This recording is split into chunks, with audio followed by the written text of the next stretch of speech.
This is the first time in many years that I can remember that the Lagos State has a tax dragnet around everyone. And this is coming almost on a daily basis. The latest is a land use charge, which is now being explained. The arithmetic being pushed out, if you listen to the radio, is in the press as well, how this will work out. But the Lagos Chamber of Commerce last week held what you call the stakeholders a meeting to discuss this. Lagos Chamber of Commerce accounts for hundreds and thousands of businesses in Lagos, so this is the home of business and economy. And the Director General is live here in the studios this morning.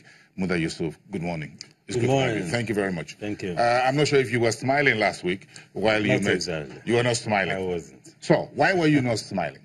Well, it's because of the challenges that businesses are facing and the barrage of taxes, levies, fees, and rates being imposed on businesses at the local government level, at the state government level, and at the federal government level. And what bothers me is that when the authorities come with these taxes, the context in which businesses are operating are not sufficiently taken into account. Because I've seen a lot of analysis comparing Nigeria to some countries in UK, Canada, US, and the rest of it.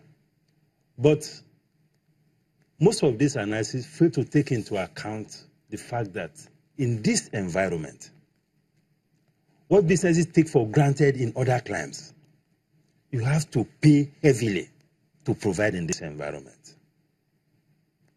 You have to pay heavily for your energy cost, for energy. You have to pay heavily for logistics. You have to pay heavily for even funding. The cost of funds. The cost of fund. You know, and I mean, recently, some state officials were going around imposing levies on even boreholes.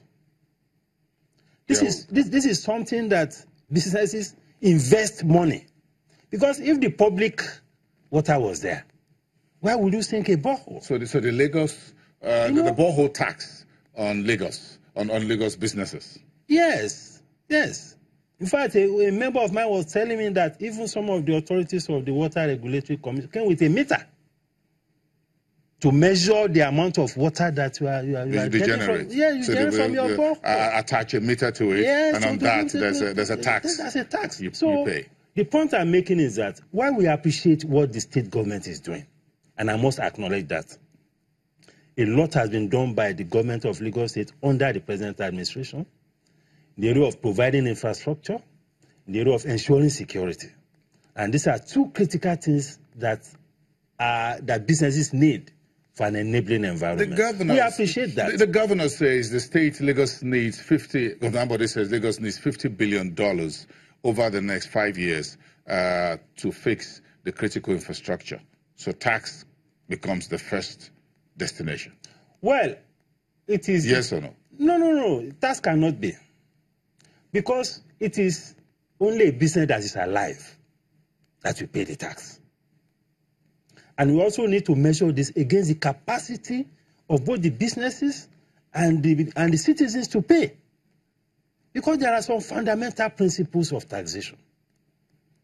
There is the principle of certainty, there is the principle of equity, there is the principle of fairness.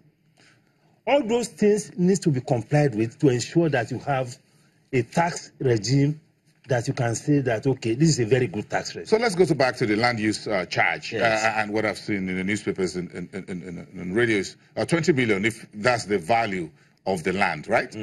So if I have a small fishing business, which is catfish, and the land upon which I build this very small business is valued at 20 million. But so this land use charge, whatever I'm paying on it, does not take into account whether that business is running optimally or not. They're not looking at my financial statement. They just said, we value the land, it's 20 million, and you're paying on that. Not whether the business on it is functioning. Is it the function of the business, of the government, therefore, to care whether your business is functioning or not? You see, that is why I talk about the principles of taxation. You tax the income that people generate from a business. Ideally, that is what it should be. I give you an example. Okay, that's the principle of taxation. A lawyer told me, the lawyer manages property for his client, and he told me that the land use bill that he got is more than the rent that he collects from the property. And if you look at the property environment today, or the property market today, the rate of default is very high. You talk to those who are landlords. Some of them had to sweat a lot to be able to extract rent from their tenants. Then the vacancy rate is also very high, especially for commercial properties. And this regime of tax does not take into account all these peculiarities. And the way it is going, people will have to go and borrow money to pay this land use charge. That is not fair. And above all, the rate of increase is very, very high. We had an interaction with the Commissioner for Finance. Of course, he took us through all and he said, well, perhaps if people have issues, there's a help desk and all of that. But when the exception now becomes the rule, it's a problem. If you have because problems, so many people, yes. Is this a function of help desk or reviewing the entire land use tax? It's a question of reviewing the entire thing, and that's our position. Back at the House of Reps. Yes, at the House of Assembly. Is it about help desk, or that has become a de facto law in Lagos? That is what you do. No. But that's what you pay. We prefer a macro approach to it. Help desk is micro. That is, bossing goes, you complain, and that person goes, complain. How many people will he attend to? With the kind of magnitude of dislocation that has been caused in Lagos State. So the thing to do is to review the entire gamut and bring the rate to what is tolerable. People are willing to pay tax. We have been paying tax. The IGR of Lagos is over 300 billion. Over 90% of that is coming from the private sector. We are not saying that you are not going to pay. But if you are going to increase, we have to increase taking into account the conditions in which businesses are, the conditions in which the citizens are. We have pensioners who live on